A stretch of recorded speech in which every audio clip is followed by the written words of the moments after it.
नमस्कार, ESPN 9 news में आपका स्वागत है। मैं हूं आपके साथ दिनेश कुमार।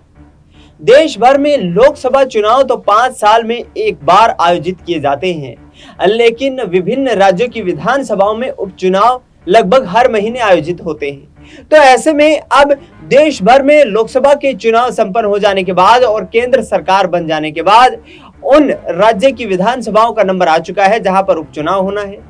बिहार की बात की जाए तो पूर्णिया बिहार की एक हॉट सीट के रूप में इस लोकसभा चुनाव के रूप में देखी जाने लगी। हॉट सीट इसलिए क्योंकि पूर्णिया से पप्पू यादव कांग्रेस पार्टी में भी शामिल होते हुए निर्दलीय प्रत्याशी के रूप में चुनाव लड़ते हुए नजर आए। इसके साथ साथ बात करें तो पप्पू यादव की राजनीतिक जो प्रक्रिया है वो लंबे वक्त से वो कोसी, सीमांचल और पूर्णिया की लड़ाई लड़ने की बात करते रहे हैं। लिहाजा इस लोकसभा चुनाव में भी उन्होंने निर्दलीय प्रत्याशी के रूप में चुनाव लड़कर के बीमा भारती, जो कि आरजेडी की उम्मीदवार थी, उसको करारी शिकस्त दी।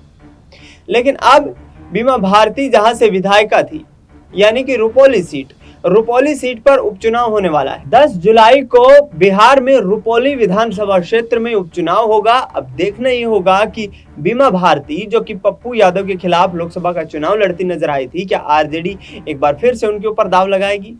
इसके साथ साथ एक चेहरा चर्चा का विषय बना हुआ है और वो है तेज प्रताप यादव की पत्नी ऐश्वर्या राय। पिछले दिनों लालू प्रसाद यादव के जन्म दिवस के अवसर पर ऐश्वर्या राय ने उनको बधाइयां पेश की और लंबी आयु की कामना की। इसके साथ साथ उनके पिता चंद्रिका रॉय ने भी अपने समधी लालू यादव की यहाँ पर लंबी उम्र की कामना की और उनको शुभकामनाएं प्रेषित की। लेकिन इस बीच आपको बता दें कि महिला उम्मीदवार को उतारने पर आरजेडी इस वक्त विचार कर रही है। 10 जुलाई को उपचुनाव होने वाला है और ऐसे में तेज प्रताप यादव की पत्नी ऐश्वर्या राय को चुनावी मैदान में उतारा जा सकता है।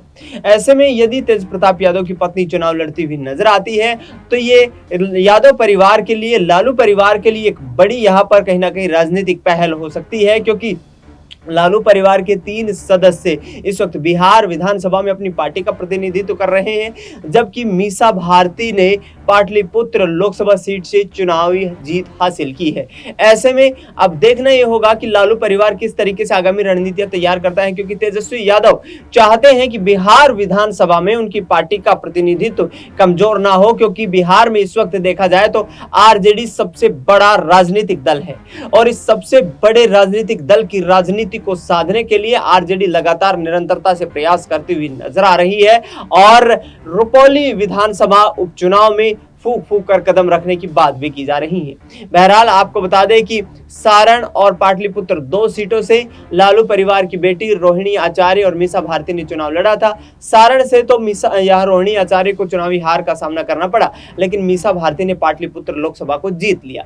देखना ही होगा कि विधानसभा चुनाव में आरजेडी किस तरीके का प्रदर्शन कर पाती है और इसके साथ साथ क्या नीतीश कुमार यहाँ पर रुपौली विधानसभा में यहाँ आरजेडी का समर्थन करते हुए दिखाई देंगे, क्योंकि तमाम सूत्रों के हवाले से मिल रही खबरों के मुताबिक नीतीश कुमार रुपौली विधानसभा में उपचुनाव के दौरान कैंडिडेट उतारने पर विचार नहीं करते नजर आ रहे हैं। तो देखना ये होगा कि क्या यदि नीतीश कुमार यहां पर अपना प्रत्याशी नहीं उतारते हैं तो क्या वे आरजेडी को समर्थन देते हुए नजर आएंगे या फिर बैकडोर से उनकी पार्टी समर्थन करती नजर आएगी। फिलहाल इस खबर में इतना ही। देश दुनिया की तमाम बड़ी खबरों के लिए आप देखते रहिए एसपीएन 9 न्यूज।